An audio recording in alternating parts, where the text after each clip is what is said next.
Have you ever been judged solely by the color of your skin? Imagine walking into a luxury car dealership, ready to make a major purchase, only to be met with suspicion and hostility. In this shocking true story, one successful black businessman faced blatant discrimination that would change his life forever.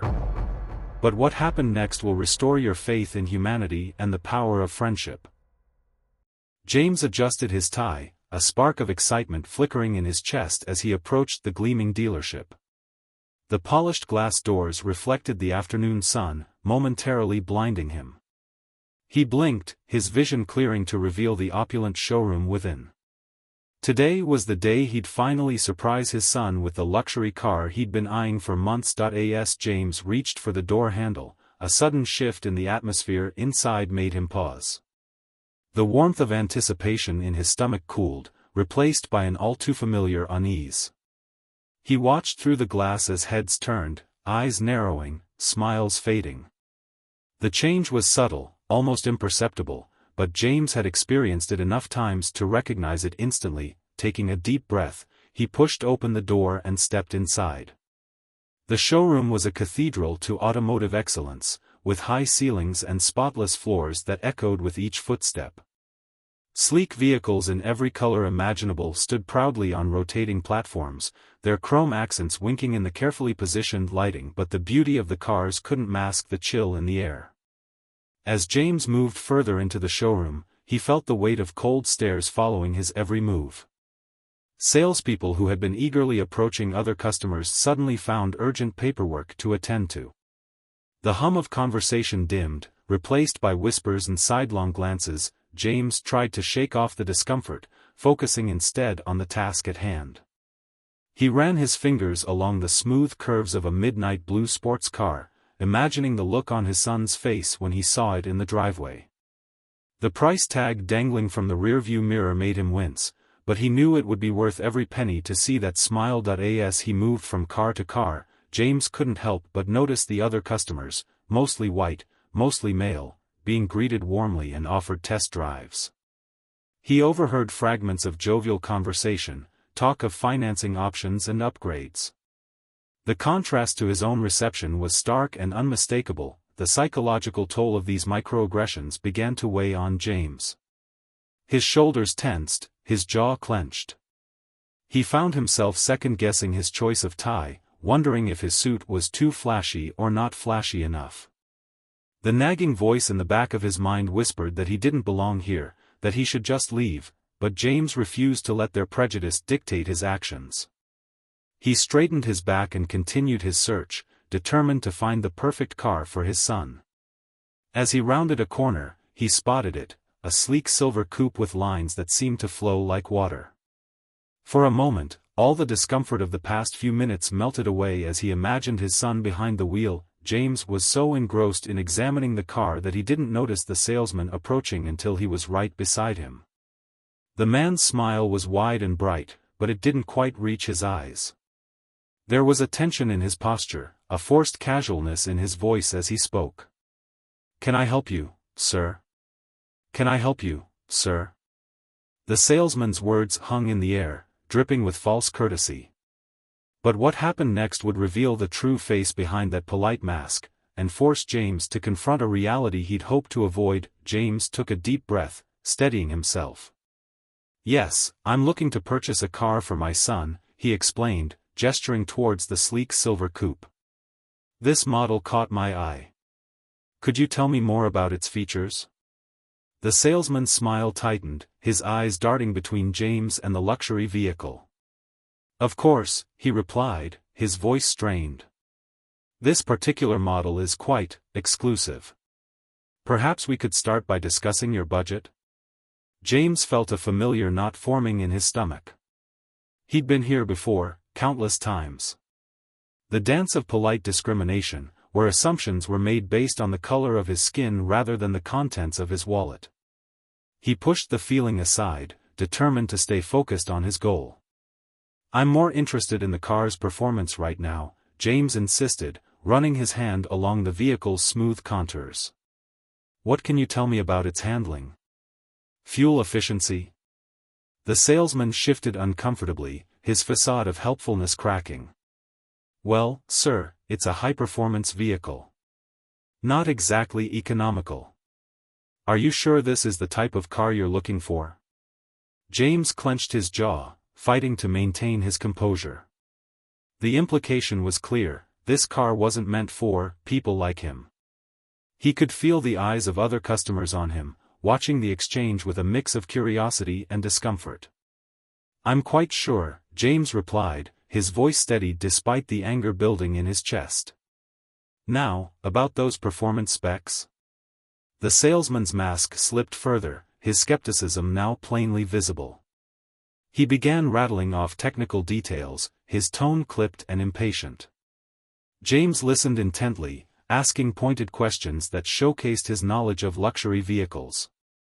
With each response, the salesman's surprise and unease grew more evident. As James leaned in to examine the car's interior, he caught sight of his reflection in the tinted windows.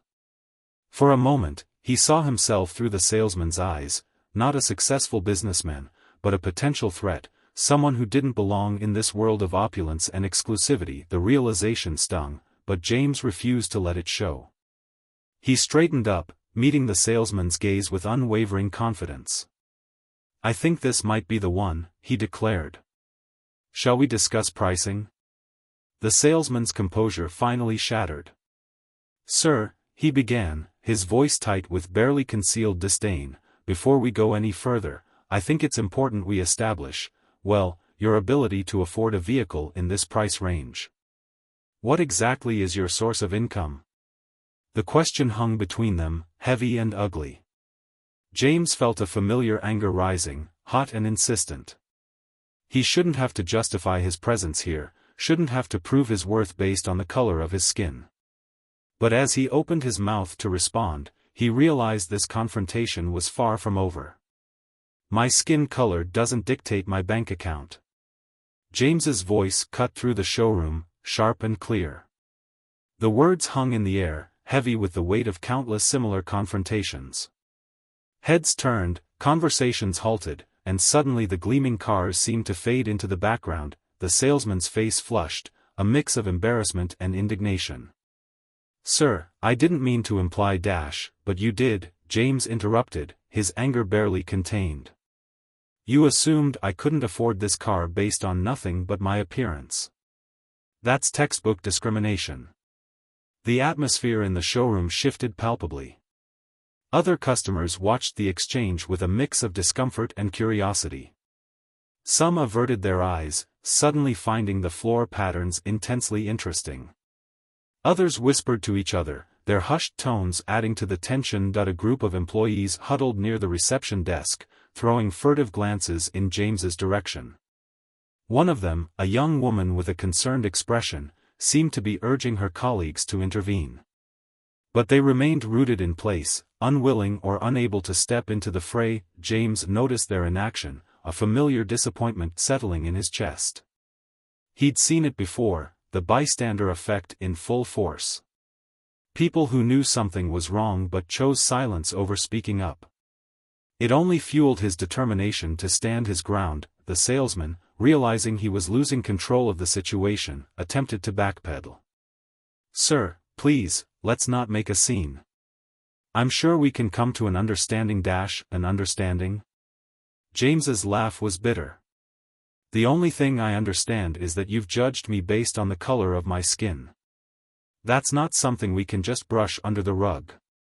As the confrontation escalated, a tall man in an expensive suit emerged from a back office. His presence commanded attention, and the whispers among the staff grew more urgent. This had to be the manager, and James braced himself for what was coming next. The manager approached with a practiced smile that didn't reach his eyes. "Is there a problem here, gentlemen?" Before James could respond, the salesman jumped in. "This customer was interested in our high-end models, but there seems to have been a misunderstanding about our financing options." James felt his blood boil at the thinly veiled implication. He opened his mouth to retort, but the manager cut him off with a raised hand. "I see," the manager said, his tone cold and dismissive. He turned to James, all pretense of politeness gone. "Sir, I think it's best if you leave. We don't typically provide services to people like you." The words hit James like a physical blow. He'd expected discrimination, even confrontation, but this blatant rejection left him momentarily speechless. The showroom fell silent, the tension almost unbearable. James looked around, taking in the averted gazes of the other customers, the smug expressions of some employees, and the genuine discomfort of others. In that moment, he made a decision. This wouldn't be the end of it. Without another word, James turned and walked towards the exit. His steps were measured, his head held high. As he pushed open the glass doors, the cool air outside was a stark contrast to the stifling atmosphere he was leaving behind. Anger still coursed through him, but it was tempered now by something else, determination. This injustice wouldn't stand. As he reached his car, James pulled out his phone. It was time to call in some favors and show this dealership exactly who they'd messed with. James's phone buzzed incessantly as he left the dealership, a flood of concerned messages lighting up the screen. His network of successful black professionals had caught wind of the incident, their outrage palpable even through text. As he drove home, his mind raced with a mix of anger and determination. This couldn't stand. He needed to do something, but what? That evening, James found himself seated at a large table in a private dining room of his favorite restaurant. Around him sat a diverse group of colleagues and friends, their faces etched with concern and solidarity. The air was thick with tension as James recounted his experience, his words painting a vivid picture of the discrimination he'd faced. As he finished speaking, a heavy silence fell over the room. Marion, a civil rights attorney, was the first to break it. "We could file a lawsuit," she suggested, her voice tight with restrained anger. "Make an example of them." Across the table, Derek, a marketing executive, shook his head. "Legal battles can drag on for years. We need something more immediate, something that sends a clear message." The group erupted into a heated discussion, ideas flying back and forth. Some argued for a public boycott, others for reaching out to the media. Each suggestion was debated, dissected, and ultimately dismissed as insufficient. As the conversation swirled around him, James found his gaze drawn to Michael, a usually quiet venture capitalist who had remained silent throughout the exchange. There was a glint in Michael's eye, a hint of something brewing beneath the surface. "What if," Michael began, his voice cutting through the chatter, "we hit them where it really hurts? Their bottom line." The room fell silent, all eyes turning to Michael. He leaned forward, a slow smile spreading across his face. "We buy the dealership." For a moment, no one spoke. The audacity of the idea hung in the air, almost tangible. Then, like a dam breaking, the room erupted into a cacophony of voices. "Is that even possible? Do we have the resources? How would we pull it off?" James sat back, his mind racing with possibilities. It was bold, unconventional, and exactly the kind of move that could affect real change. As the group debated the logistics, a plan began to take shape. They would pool their resources, leveraging their collective wealth and business acumen. A shell company would be created to handle the purchase, keeping their involvement hidden until the deal was done. It would take time, careful planning, and absolute secrecy. As the night wore on, the energy in the room shifted from anger to excitement. This wasn't just about revenge, it was about transformation. They had a chance to turn a symbol of discrimination into a beacon of inclusivity and change. In the early hours of the morning, as the group prepared to leave, James looked around at the determined faces of his friends and allies. They were more than colleagues now, they were co-conspirators in a mission for justice. "Let's do this," James said, his voice filled with quiet resolve. The others nodded, a silent pact formed between them. As they filed out of the restaurant, the first rays of dawn were breaking over the horizon. It felt fitting, James thought. A new day was dawning, and with it, the promise of change. The sun rose on that fateful morning, none of the conspirators imagining the roller coaster that lay ahead. What began as a bold idea was about to become a high-stakes game of corporate chess, with every move scrutinized and every setback threatening to topple their carefully laid plans. Months crawled by as James and his allies worked tirelessly behind the scenes. The process of acquiring the dealership proved far more complex than any of them had anticipated. Late-night strategy sessions became the norm, with the group huddled around laptops and spreadsheets, poring over financial reports and legal documents. James found himself in a world he'd never fully explored before.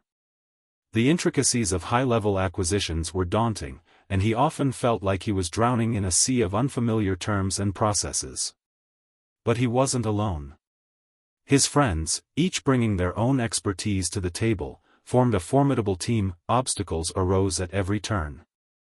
The current owner, sensing an opportunity, inflated the asking price well beyond market value. Banks, wary of such a large purchase by a group with limited experience in the automotive industry, hesitated to provide the necessary loans. Each setback felt like a physical blow, threatening to derail their plans. During one particularly tense negotiation, James found himself face-to-face with a skeptical investor. The man's eyes narrowed as he looked James up and down, his voice dripping with condescension as he questioned the group's ability to manage such a large enterprise. James felt the old, familiar anger rising in his chest, but he pushed it down.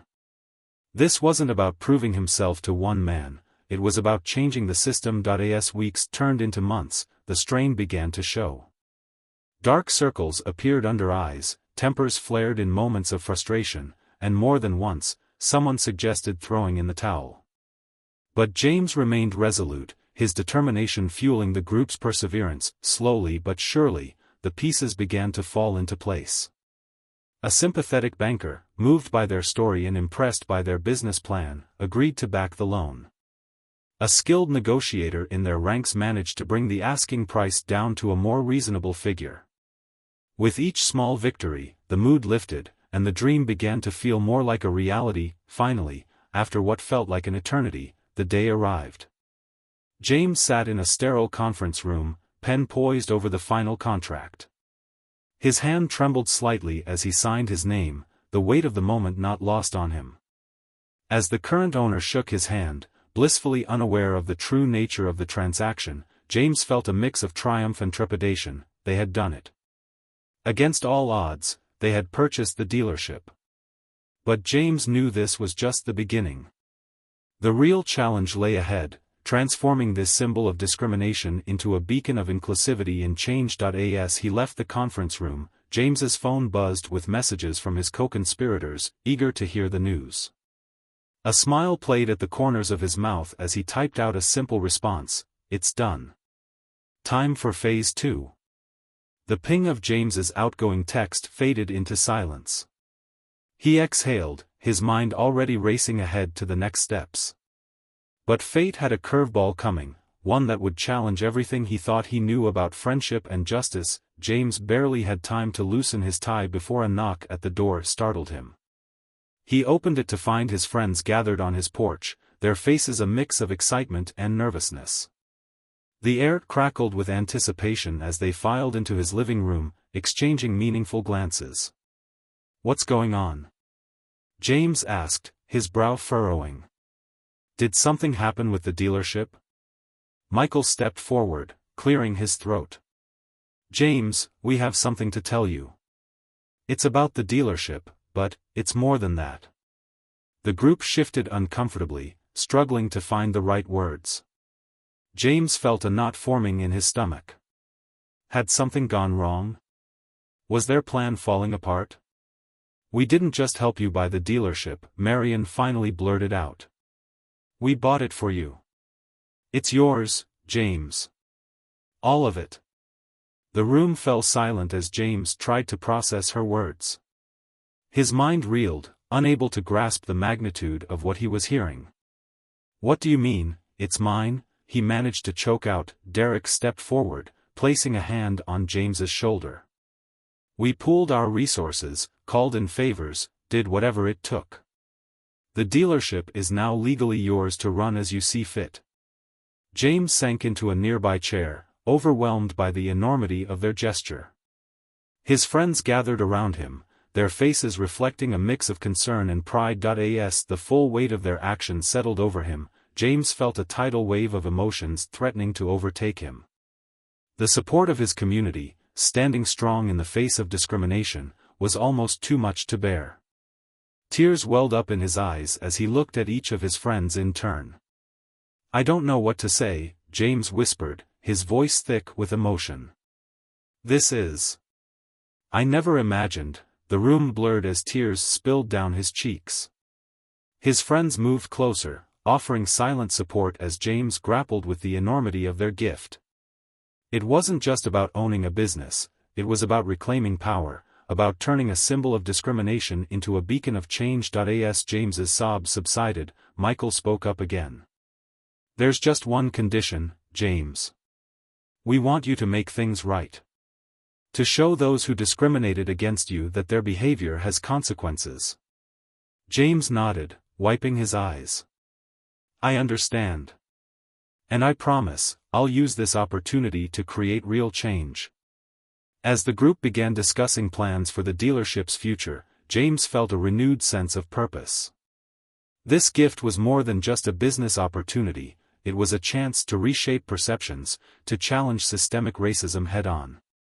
With his friends by his side, he knew he could face whatever challenges lay ahead. The weight of responsibility settled on James's shoulders, but it was balanced by the strength of his community.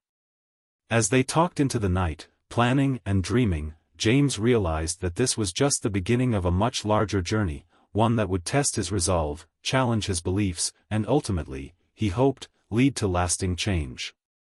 James stood before the dealership's glass doors, his reflection staring back at him. His fingers trembled slightly as he adjusted his tie, a different kind of nervousness coursing through him. This wasn't the same man who had walked away in humiliation months ago. Today, he held the power to reshape this place. Taking a deep breath, James pushed open the door and stepped inside. The familiar chill of hostility washed over him instantly. Heads turned, conversations halted, and eyes narrowed. It was a mirror image of his previous visit, but this time, James knew the crucial difference that lay beneath the surface. A young receptionist approached, her smile tight and forced. "Can I help you, sir?" she asked, her tone clipped and unwelcoming. Before James could respond, a booming voice cut through the tension. "James. So good to see you again." The former owner strode across the showroom, hand outstretched and a warm smile on his face. The staff's reactions were a symphony of confusion. Eyebrows shot up, jaws dropped, and whispers began to ripple through the room. James couldn't help but notice the stark contrast between the owner's friendliness and the hostility radiating from the employees. As the owner led James towards his office, chatting amiably about the smooth transfer process, James felt the weight of every stare boring into his back. The air crackled with a palpable tension, a sense that something monumental was about to shift. Inside the office, James settled into a plush leather chair, his heart pounding. The moment of revelation was approaching, and he found himself both dreading and anticipating it. The owner, oblivious to the storm brewing, continued to prattle on about profit margins and inventory. "Well, James," the owner said finally, leaning back in his chair, "I think that covers everything. Are you ready to make this official?" James nodded, his mouth dry. "I am. But first, I think it's time we addressed the staff, don't you?" Minutes later, James stood before the assembled employees, their faces a mix of curiosity and thinly veiled disdain. The owner cleared his throat, drawing all eyes to him. "Everyone, I have an important announcement to make," he began, his voice echoing in the suddenly silent showroom. "As of today, this dealership is under new ownership." A collective gasp rippled through the crowd. James could see the gears turning in their minds, trying to piece together what was happening. "I'd like to introduce you to your new owner and CEO," the former owner continued, gesturing towards James. "Mr. James Anderson." The silence that followed was deafening. James watched as realization dawned on face after face. The same people who had dismissed him, who had judged him based on the color of his skin, now stood before him as his employees. "Thank you all for being here," James said, his voice steady despite the emotions swirling inside him. "I look forward to working with each of you as we enter a new era for this dealership." As James turned to follow the former owner back to the office to finalize the paperwork, he caught sight of the salesman who had confronted him months ago. The man's face had drained of color, his eyes wide with shock and fear. James allowed himself a small, satisfied smile as he closed the office door behind him. The tables had indeed turned, and now it was time to show them exactly what kind of leader he would be. As the office door clicked shut, a chill ran through the dealership. The employees exchanged nervous glances, each wondering if they'd be next to face the new owner's judgment. But how would James handle this delicate balance of power and justice? James sat behind his new desk, fingers steepled, as he prepared for the confrontations ahead. The weight of responsibility pressed down on him, mingling with a cocktail of emotions, anger, vindication, and an unexpected twinge of uncertainty. He took a deep breath, steeling himself for what was to come. The first employee entered, the same salesman who had questioned James's ability to afford a car. His cocky demeanor had evaporated, replaced by a nervous energy that manifested in fidgeting hands and darting eyes. James let the silence stretch, watching as the man's discomfort grew. "Do you remember me?" James finally asked, his voice calm but firm. Recognition flickered across the salesman's face, followed quickly by fear. Yes, sir. I do." What followed was a tense exchange, with James calmly recounting the discrimination he'd faced. The salesman's reactions ranged from defensive stammering to half-hearted apologies. As James delivered news of the man's termination, he noticed a mix of shock and resignation in the salesman's eyes. One by one, the offending employees were called in. Each confrontation was unique, a stark reminder of the varied faces of prejudice. Some met James with defiance, clinging to their biases even as they were shown the door. Others broke down, tears streaming as they begged for second chances. As word spread through the dealership, tension mounted. Those still waiting for their turn paced nervously, whispering among themselves. James could feel the shift in the air, the realization dawning that actions had consequences. Throughout the day, James remained steady, his resolve unwavering. He listened to excuses, weathered accusations of reverse racism, and stood firm in the face of tearful pleas. With each dismissal, he felt a small measure of the injustice he'd faced being balanced. The last offender to enter was the manager who had so coldly told James he wasn't welcome. The man's arrogance had crumbled, leaving behind a shell of his former self. As James recounted their previous encounter, he saw something shift in the manager's eyes, a glimmer of genuine remorse. "I'm sorry," the manager said, his voice barely above a whisper. "I never thought about the impact of my words, my actions. I know it doesn't change anything, but I truly am sorry." James paused, studying the man before him. The apology felt sincere, but it didn't erase the harm done. With a heavy heart, James delivered the news of termination. As the door closed behind the former manager, James let out a long breath, feeling the weight of the day settling on his shoulders. Alone in his office, James reflected on the bittersweet nature of his victory. Justice had been served, but at what cost?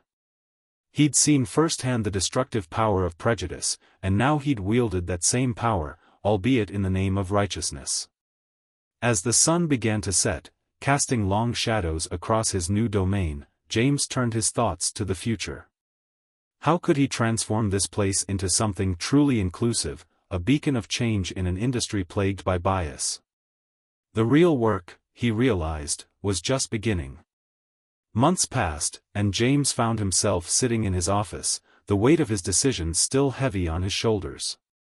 The dealership hummed with activity outside his door, a stark contrast to the quiet contemplation within. He leaned back in his chair, his eyes drawn to the framed photo on his desk, a snapshot of the grand reopening, faces beaming with hope and possibility. But even as he smiled at the memory, a familiar unease tugged at him. the first email arrived on a Tuesday morning, its subject line a desperate plea, "Please reconsider." James's finger hovered over the delete button, but curiosity got the better of him. As he read, he felt a tightness in his chest. It was from the manager he'd dismissed, the one whose apology had seemed genuine. The words on the screen painted a picture of remorse and personal growth, of someone who claimed to have learned from their mistakes. More messages followed, a trickle that soon became a flood. Former employees reaching out, some humble, others indignant, all asking for a second chance. Each one forced James to confront the complexities of justice and forgiveness. He found himself lying awake at night, replaying conversations in his mind, wondering if he'd made the right choices. One afternoon, as rain pattered against the window, James met with his HR director to discuss the situation. "We've received over a dozen reinstatement requests," she explained, sliding a folder across the desk. "Some of them are quite compelling. What do you want to do?" James leaned forward, his brow furrowed. "I don't know," he admitted. "Part of me wants to stand firm, to show that actions have consequences. But another part wonders if there's more to be gained by offering a path to redemption." He thought back to the day he'd taken over the dealership, the satisfaction he'd felt as he'd dismissed those who'd wronged him. But now, months later, that satisfaction had cooled, leaving behind a nagging doubt. Was punitive action truly the most effective way to combat racism? Or was there a chance that education and second chances could lead to more lasting change? As James wrestled with these questions, he couldn't help but consider the long-term impact of his decisions. The dealership had become a beacon of inclusivity in the community, praised for its diverse staff and welcoming atmosphere. Would bringing back former employees jeopardize that progress? Or could it be an opportunity to demonstrate true transformation? The next morning, James called a meeting with his leadership team. As they gathered around the conference table, he could feel the weight of expectation in the air. "We need to make a decision about these reinstatement requests," he began, his voice steady despite his inner turmoil. "I want to hear your thoughts." The discussion that followed was passionate and, at times, heated. Some argued for forgiveness, citing the potential for personal growth and the power of redemption.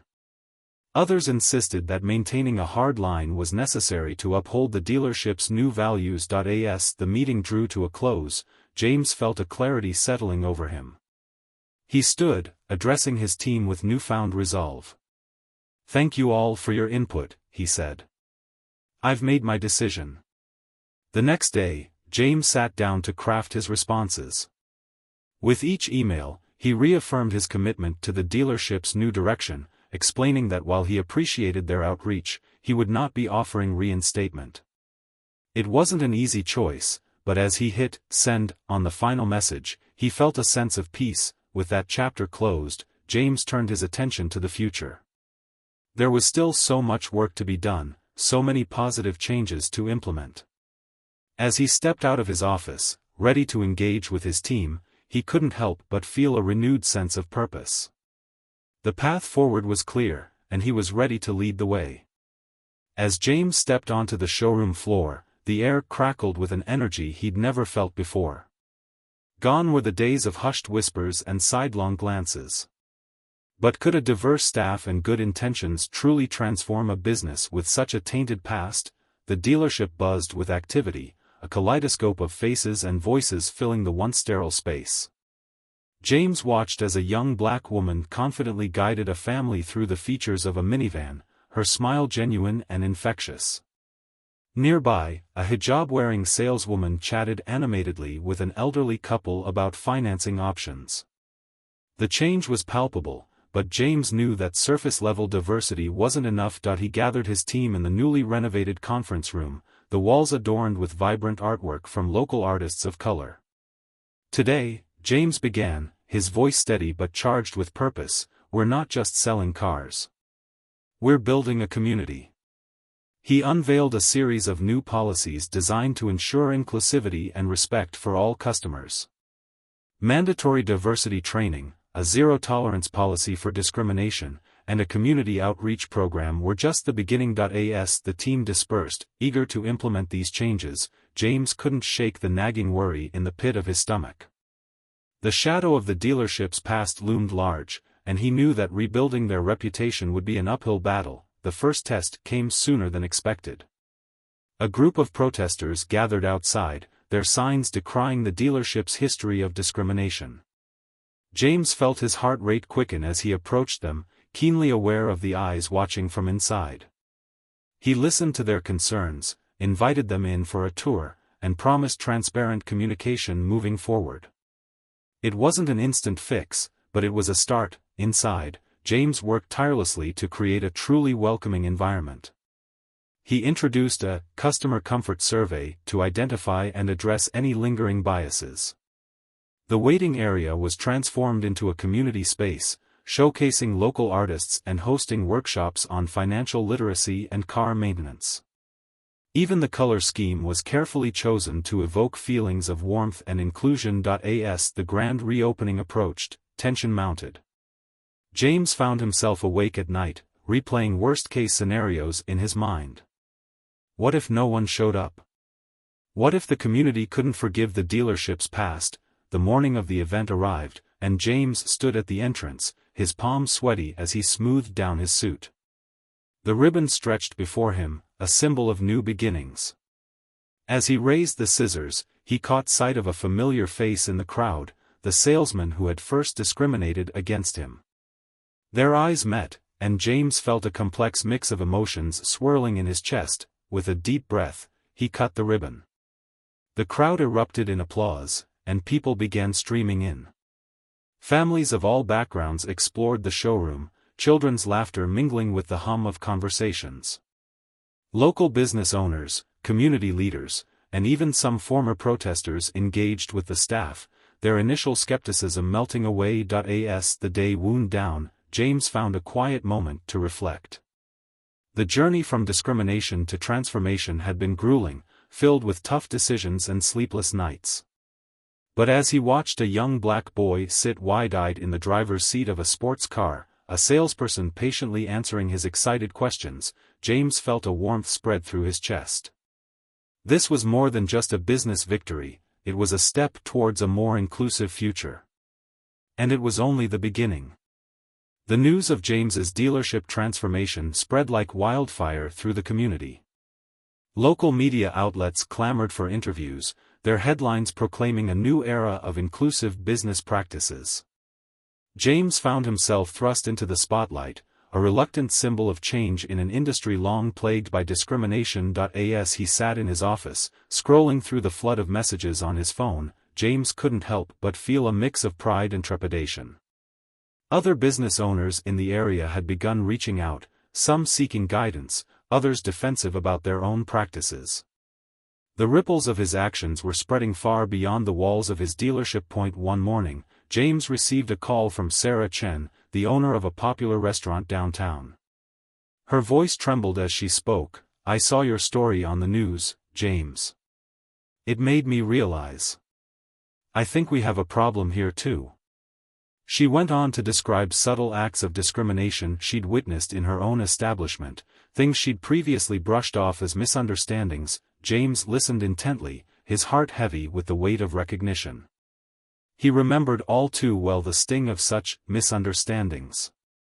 As he offered Sarah advice on implementing new training programs and policies, he felt a spark of something new igniting within him. Perhaps his experience could serve a greater purpose. Not everyone was as receptive as Sarah, however. James found himself facing pushback from some of the old guard in the local business community. At a Chamber of Commerce meeting, he overheard whispers about overreaction and political correctness gone mad. The tension in the room was palpable as he stood to address the group, his palms sweaty but his resolve firm. "Change is never easy," James began, his voice steady despite the fluttering in his chest. "But it's necessary. What happened at my dealership isn't an isolated incident. It's a symptom of a larger problem, one that affects all of us."